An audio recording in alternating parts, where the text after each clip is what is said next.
It's officially NFL Combine Week, and with that, we bring you our 2024 NFL Combine preview. We'll talk about the guys we're most excited for, the guys with the most to prove, and just some general thoughts on the Combine itself and how you should approach it.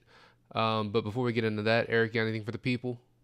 Yeah, if you're new to the channel, my name is Eric. That's my co-host Will.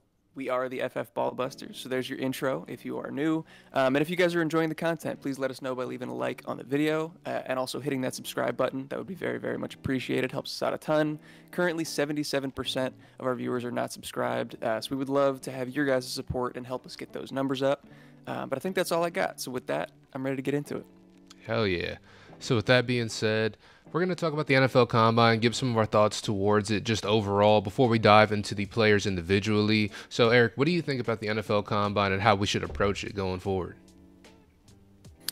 Yeah, so there's kind of some debate about how important we think the combine is, not between us, but like the public and our view of it. I don't think it should be that important or hold that much weight in terms of your own personal player evals. Like most of these guys have a huge body of work that you can draw from, and the combine is really just a drop in the bucket compared to that. And also, like we're talking about just athletic testing, basically. Like this isn't real football. We're not seeing them live on the field tackling. So you really got to take things with a grain of salt. But clearly combine performance impacts draft capital, and that is genuinely really important. So that's something that we should absolutely take into account. Absolutely. And with that being said, don't take, weighing expectations, measuring expectations to heart as much. A lot of people come into the combine, they get measured shorter than they're listed, they get measured lighter than they're listed. A lot of people measure in lighter just because they do want to athletically test a little bit better. So, just try to take those with a grain of salt as well. But we also may find out that some people are shorter than advertised, looking at you, Xavier Leggett. So, vice versa, there are some guys who may be viewed as too small who may come in heavier than expected as well because they wanted to test in or just weigh in as heavier to improve their draft capital too. So you kind of got to take it with a grain of salt. It's kind of give and take in that aspect. But yeah, that's really all I got on that aspect right there at the combine. Yeah, and then just the last thing that I wanted to touch on while watching the 40-yard dash, everybody's favorite event. Just have a time in mind that you expect these guys to run as you're watching. So like realistically, if you expect a guy to run a 4.4 and he runs a 4.4, don't double count that as like a big positive for him because you already knew that he was going to be fast. Like that's my biggest takeaway from these athletic testing drills. Have a number in mind that you expect these guys to hit. That way you're not going into it blind and you have an expectation, so you're not blown away or shocked by the result. Absolutely. But with that being said, we can start actually diving into some of these players individually, and we're going to start off with the quarterback position. And the first quarterback we got listed off here is J.J. McCarthy. What do you think about J.J. McCarthy heading into the combine? He's going to have a big week ahead of him, or at least I hope for his sake that he does. We know already that Caleb Williams and Jaden Daniels won't be participating in the testing portion of the combine. So it's going to be J.J. McCarthy and Drake May that are going to have the spotlight on him as the top quarterbacks at the position. I'm interested to see what he measures in at. He's currently not listed at like prototypical size. I guess 6'3 is fine, but 202 is fairly light in terms of prototypical quarterback size. So we're going to see what he looks like at weigh-ins. And then obviously we didn't get to see him throw much at Michigan, so it's going to be must-see TV when he's throwing there at the combine. And I do have kind of a side note on that. While we were making our most recent sell video, I realized that the narrative that Harbaugh ran the ball so much to protect McCarthy or to hide his deficiencies is probably a little bit overblown. Like throughout his time at Michigan with the 49ers and even dating back to his Stanford days, he's always heavily favored the run. Even with like Andrew Luck as his quarterback at Stanford, he still ran it more than he threw it. So I'm not comparing J.J. McCarthy to Andrew Luck by any means. He's not that at all. But it's probably unfair to perpetuate the idea that he's bad because Harbaugh didn't let him air it out. So I just want to get that out there also. Yeah, I'd absolutely agree with that. I think it was just more of a situation of this works, so we don't really have to do anything else. But, one of the things that J.J. McCarthy's kind of lauded for is his elite decision making and just the fact that he is more athletic than he would appear. Him measuring in at like 202, measurables are going to be pretty important for this guy. I think if he comes in this week and comes in at 210 even, I think that kind of quells a lot of those worries right there. But yeah, JJ McCarthy, I'd love to see how he tests athletically because he is one of the more athletic quarterback prospects in this draft class. And we're told that he has elite arm talent. We've seen the film. We've seen him make great throws when he has to make those great throws, but we want to see if he can do that on a consistent basis and make those decisions for himself. So this could be a huge week, like you said, just watching him actually throw the ball. And in terms of like draft status, I feel like this is a week where he could solidify being the QB4 in this draft, possibly raise it a little higher. I don't know. I feel like that top 3 is pretty solid as far as things go, but Drake May does have a lot of, room to kind of fall as well. So things could shake up a little bit depending on how these guys perform this week. Yeah, I like what you said. I think I agree that the top 3 are pretty solidified, but I like what Dane Brugler said also in that, JJ McCarthy's getting a ton of hype, at least in the public eye. Like, he has the opportunity to turn the narrative from the top 3 quarterbacks and then a step down to him to having it be like a top 4 quarterback type group. I don't necessarily see it as that, but I do think that draft capital is going to reflect that. He's going to probably go in the top 15, top 12. And so, yeah, this week is going to be huge for him, and I'm very interested to see what he does. I know that you have another quarterback on this list. Who do you want to talk about here? The other quarterback I've got on this list is Bo Nix. He's a guy who struggled in Mobile recently at the Senior Bowl, but with Jayden Daniels and Caleb Williams not throwing, like you said earlier, it's going to make the other guys a little bit more accent and a little bit more highlighted so we can actually see a little more from them. And, generally speaking, Mobile is a pretty tough situation for quarterbacks to walk into and succeed just because of, the nature of the event. But, he does have an opportunity to show off just the athleticism we know him to have as well. So I am kind of excited to see exactly what a Bo Nix 40-yard dash looks like, or just, any of the agility drills, stuff like that. And it's just an opportunity to get news around his name back in a positive direction. I feel like since the Senior Bowl, it's sort of taking a, bit of a dive. But this is an opportunity for him to kind of get that name rolling back again and just get news back in a positive direction. And again, like we talked about with JJ McCarthy, this is an opportunity for everybody to kind of move around in the rankings. So depending on how people perform here, Bo Nix very well could solidify himself as the QB4 or the QB5 in this draft. You know what I mean? So there's a lot of room for movement between all these guys. Absolutely. Yeah, even prior to the Senior Bowl, like you mentioned, Bo Nix kind of was thought of as the QB4, or at least in that conversation with JJ McCarthy. And then stock fell quite a bit after that Senior Bowl. So we could see if he could rebound here, and we'll definitely have all eyes on Bo Nix. But let's switch it up. Let's go to the running back position, where I think it's really just like a log jam of guys that are looking to separate themselves. Currently not much between them, and so this could be a differentiator this week. Who are some guys that you want to talk about from the running back position? So one of the first guys I want to talk about is Jalen Wright out of Tennessee. He's a weirder prospect, and like you said, this running back class, there's no real super standout guy. Like, obviously, there's some people we think that are better, as like the Jonathan Brooks of the class or the Blake Corums of the class, but there's a lot of room, and we still need to really generate a rankings of these guys. So this is going to help us kind of separate that group. And Jalen Wright is one of those guys who his offense at Tennessee was pretty gimmicky, and it probably won't translate very well to the NFL. He played against very light boxes in college, so to see him go through the drills with the other top prospects, we can kind of see what he's actually capable of athletically.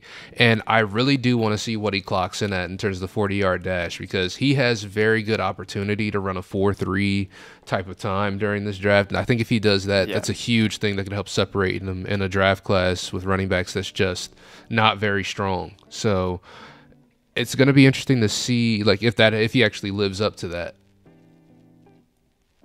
Yeah, I couldn't agree more. Like you said, the offense is gimmicky, not very translatable. We want to see him next to these other running backs. It's not going to give us like a true look into what he's going to look like on the field on Sundays, but if there's anything that he can do that's within his control, it is to run that fast time that he's been billed to be able to get to. And so if he can do that, that's definitely going to be able to boost his draft stock. Another guy that I wanted to talk about is Blake Corum, who you mentioned. I think that weigh-in and measurables are going to be really important for him. He's currently listed in that 210 to 215 range, which, that's fairly prototypical. That's the perfect kind of weight range that we want to see for these running backs. So I'm curious to see if he actually does fall into that range. I'm curious if we hear anything about medical evals, considering he did have kind of a down year efficiency-wise and seemed to lack some explosion after that ACL tear that he suffered the prior season. And then the last thing in terms of like athletic testing, as long as he doesn't have a Kyron Williams type combine, he should be solidified among the top names in the group. And I know that might sound crazy considering what we saw Kyron Williams do in his kind of breakout season last year. But like if you remember back to the draft cycle that he was in, he went from a consensus top 5 running back to basically an afterthought. And so like all of these different kind of outcomes are on the table for Corum, and we just have to see which one it ends up being. Yeah, I absolutely agree. There's a lot of room for a lot of these guys to move around in this draft because we really don't know where they should fall at. So this is going to kind of help us define that. But definitely, like you said, Kyron Williams' combine was pretty disastrous for him in his draft stock, which is why, you know, he did go under the radar like people, you know, thought he did this year. So that's a big, big factor right there. Another running back I want to talk about in this group is Audric Estime out of Notre Dame. I don't have many notes in terms of how I want him to do at the combine, but he is one of the more well-rounded running backs out of this group in terms of pass catching and in terms of just being able to run the ball in between the tackles. So I think, honestly, he could shoot up a lot of draft boards if he just shows some consistency and speed and agility in the drills provided, and he measures in at a good weight. So honestly, just having those three things combined right there could shoot up his draft stock. He's someone that people haven't talked about a lot in terms of the more, I guess, elite running back prospects this year. But I do think there is a lot of room for him to go up the rankings as well. Yeah, I couldn't agree more. And in that same vein, with Audric Estime, guys like Trey Benson and Braylon Allen, like all three of those guys have that reputation for being size speed freaks, guys that are going to run faster, are going to be more agile than their current listed weight would indicate. So I think it's definitely going to be interesting to see if they can live up to that or not. And like we talked about at the top with kind of our general combine thoughts, I could easily see all three of these guys coming in at a weight lower than what they're currently listed at in order to perform better at the combine. So again, take that with a grain of salt. What you see from them in their 40s and in their athletic testing, they're probably, I don't want to get too far out ahead of it because we'll have to see what they actually come in at. But if they come in lighter, they're probably going to play heavier than what you see in those numbers. I absolutely agree. And then another guy we're interested in is Bucky Irving. We're just really interested to see what he weighs in as, considering he's undersized. But in terms of the athlete that he is, I think he's going to have a pretty good combine altogether. I think he's going to show us some stuff. So I'm excited to see how he tests athletically, but it's more important to see how he weighs in because, you know, he's going to have to bulk up a little bit if he wants to stay in the NFL, some at the running back position. Yeah, absolutely. He's currently listed on ESPN at 195, and we know people, like to put that threshold at 200 pounds for the running back position. We've seen that that's not necessarily as important in today's day and age in the NFL, and so maybe people won't overreact as much when he likely doesn't weigh in at 200 pounds, but yeah, definitely something to monitor for sure. Absolutely. And with that being said, we're going to move on over to the wide receiver position. Who do you want to talk about for the wide receivers to kick it off? Let's talk about some potential freak athletes, some guys that might not be the most refined, might not, I don't know, they've been kind of sliding in their draft capital just based on their route running ability, their separation. I'm talking about the two guys from Florida State, Keon Coleman and Johnny Wilson. These guys are huge. These guys are really athletic. They've showed great potential. They are great in contested catch situations, and they play above the rim. I don't know how much we're really going to see in terms of route running ability. Like, yes, we're going to see these wide receivers next to each other. And so maybe we'll get a little bit of differentiation there in terms of how they stack up in that aspect of their game. But mostly we're just going to see their athletic results. And I think Keon and Johnny have the opportunity to kind of boost their draft stock based on their size-speed combo. Absolutely. Johnny Wilson, 6'6", 6'7", so he's a just monster, freak of nature, human being. And Keon Coleman, I'm actually really excited to see what his vertical is. I've heard it's somewhere in the 40s. Yeah. I heard a story about him at FSU when he was meeting the team, and he was just out there dunking in Vans and jeans, like skinny jeans, just windmill dunking on people. So I'm really excited to see how he measures in athletically for sure. I guess another grouping of people that we wanted to talk about here, we got Troy Franklin, A.D. Mitchell, and Xavier Worthy. So these are all people that we want to see how they weigh in because they're all very light in sort of that, Devonta Smith territory for BMI. And I really do want to see how Xavier Worthy clocks in, because something that we've seen in the past, especially even last year with Jalen Hyatt, where it comes to these guys who are like these super speed guys, and that's what they're known for. Jalen Hyatt kind of clocked in at what was considered a disappointing time. You know what I mean? Especially for someone who is lauded for their speed. So we need to see Xavier Worthy actually come in and clock in at a really good time in order to keep his draft stock where it's at. Or he could end up plummeting a little bit like Jalen Hyatt did, a guy who was considered possibly a first-round pick, dropping all the way to the third round, I believe, where he got drafted. Yeah. Yep. So that's going to be very important for at least Xavier Worthy. The other two guys, I just really want to see where they do clock in. I'm excited to see Troy Franklin and A.D. Mitchell. Yeah, absolutely.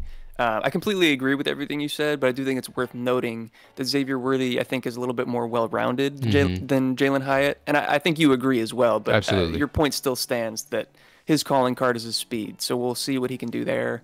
I also do want to mention Johnny Wilson. Good chance that he switches to tight end. Which I think would be a positive for him just based on his size. That's what a lot of people are kind of speculating right now. I kind of hope that we see that at some point during the draft process, but just something to monitor. And then I know that you specifically had two more guys that you wanted to mention as well. Who do you want to bring up here? So I've got Xavier Leggett here, a guy that we've heard a lot about him in our comments. So I made sure you guys, he's in the video. So here you go. He's someone else who did not do well in Mobile, and he measured in shorter than advertised. He came in at 6'1" instead of the advertised 6'3". So quite a noticeable difference there. So I think he's a guy who needs to come out here. He needs to crush the athletic testing, needs to crush the 40-yard dash. He needs to get through the wide receiver gauntlet and just display, some of the footwork, some better footwork than we've seen up to this point, and just better ability to catch the ball than we've seen at this point. Because in Mobile, he was treated like a boy amongst men, and that's kind of crazy because he's one of the older prospects in this group. So I really do need to see something out of Xavier Leggett this week if he wants to get that sort of capital, because I've seen mocks where he goes in the first round before Mobile, and now I don't see him in any mocks. So he's got a long way to go, but this is definitely an opportunity for him to make up some ground there. Yeah, absolutely. Definitely has kind of fallen off in terms of prospect rankings and evals and stuff like that. I think that you make a really good point in terms of his fluidity. He's another guy that I really expect to come in lighter than what he's listed at in order to perform better in those categories, to run routes better, get through that wide receiver gauntlet, and he's going to need to. So I like that a lot. I know you wanted to talk about Tez Walker as well. I liked some of the notes that you have in here about him being a high ceiling prospect. Athletically, he should crush. That's where he's gonna make his money. He's pretty unrefined, and I think that's where we're gonna need to see some improvement from him. I don't know how much we're gonna get of that necessarily at the combine, but do you want to add anything to that? Yeah, I mean, like you said, I hope that he can show us a little bit more refinement in his route running, just to show that it has improved since Mobile, because that was something he struggled with heavily, and just eliminating some of the focus drops that also just kind of plagued him throughout that weekend, because he just wasn't great through practice. Yeah. He wasn't great in the actual game itself, and we just kind of want to see more consistency from a Tez Walker, because in terms of raw prospects, he's up there with the best of them, but he's got to bring some consistency to that game. Otherwise, he's just going to be a raw athletic prospect. 100%. All right. Let's move on to the last position group here. We have the tight ends. And I want to bring up Brock Bowers. Not because I care that much personally about his weigh-in and measurables, but I know that the public will. I fully expect him to come in lighter than what he's listed at, and maybe shorter than what he's listed at. And I think people are going to overreact. I think people are going to freak out about it because he's going to be, from a size perspective, probably one of the smaller tight ends to get drafted, or at least with the amount of hype that he's had, one of the smaller guys in terms of people that we've seen go on to have success at the NFL level at that position. But he's got so much amazing tape to go back on. Like, we've seen him succeed at the size that he is in the SEC, the most competitive conference in all of college football. I have no concerns that he's going to be able to translate and play well at the NFL level, regardless of what he weighs in at. Do you have anything to add to that? Because I just don't really care, but I know a lot of people will. Nah, it's like you said, just because he's going to come in and weigh in and measure in at how he does, it's not going to change who he is as a player. We've got the tape. We've seen it for years. He's been the best tight end in college football for the last 3 years, and he's been one of the best tight end prospects ever, and that's not going to change just because of how he measured in. So I absolutely agree with that 100%. Another tight end that we wanted to talk about here, unless are you still talking about Brock Bowers? Or we good to wrap it up? No, I'm good to move on. Okay. Yeah. So we're moving on here to Jaheim Bell, someone who weigh-in and measurables are going to be pretty important for because we know for a fact he is one of the smaller tight end prospects here. But we would like to see how he actually does test in athletically and the receiving drills because he's not going to be a blocker for sure in the NFL. It's not something he's been known for in college. That's not really going to change at the next level. So we want to see how he does there because he could be spectacular in those departments, and that's just something we really do need to see on paper. But do you have anything else for Jaheim Bell?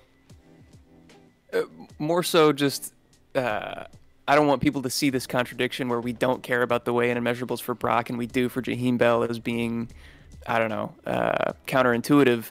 Brock Bowers is so elite that it doesn't matter. Jaheim Bell is good, but like these numbers and testing are going to drastically affect his draft capital. I think it's going to be really, really important for him. Like you said, especially because he doesn't really contribute as a blocker to NFL teams. So if he's not elite athletically and as a pass catcher, what value does he really present to an NFL roster? So yeah, because of their disparity in terms of their prospect profile, I think that makes these things more important for him. Absolutely. But yeah, that's what I got for Jaheim Bell. And then the last guy that I wanted to talk about is Jared Wiley, somebody that Dane Brugler has been really high on throughout the process so far. He said that if there's one tight end who's not talked about enough in this class, it is Jared Wiley. And he also mentioned that he wouldn't be surprised if he was one of the first tight ends, or one of the first 3 tight ends drafted in this class, potentially, like mid to late day 2, which would be a pretty big jump just considering how he's being talked about right now. So he's a big dude. I think he's like 6'6", close to 260, and underrated athletically. So if he can prove that at the combine, he absolutely could take probably a pretty meteoric rise. Yeah, absolutely. He's somebody, just taking a look at his stats, he has proven to be a red zone threat as well. Finished the season with 8 touchdowns on 47 catches, so that's actually really good. He's somebody who is definitely under the radar coming out of TCU, but somebody who should be talked about a little bit more. I think he's going to surprise some people. There's going to be some people that see him get drafted, like, who's that? And, you can come back to this video and see that we talked about him. Stamp it. Book it. We're here for it. But yeah, I think that will round things out for us. That's all of the major 4 positions, at least for Dynasty purposes. If you guys have any additional thoughts, questions, anything that you want to add, let us know down in the comments below. We'd be more than happy to have a conversation with you. If you want to have an even deeper conversation, check the links in the description below for our Discord. Our community is ever growing and talking every single day, so we'd love to have you join and be part of that. And then just the stuff that we talked about at the top. If you guys do enjoy that content, please do leave a like on the video and hit that subscribe button. Help us out in that regard. Hit the notification bell so you can stay up to date with all of our latest videos. But yeah, I think that's all I got. Will, do you have anything to round us out here? Yeah, just make sure you check out our description below for our other sponsors over at Do Numbers and Choice Music Group for some great music, apparel, stuff of that nature. So check them out down below. And other than that, if you guys made it this far into the video, as always, we love you, and we'll catch you in the next one. Peace. Peace.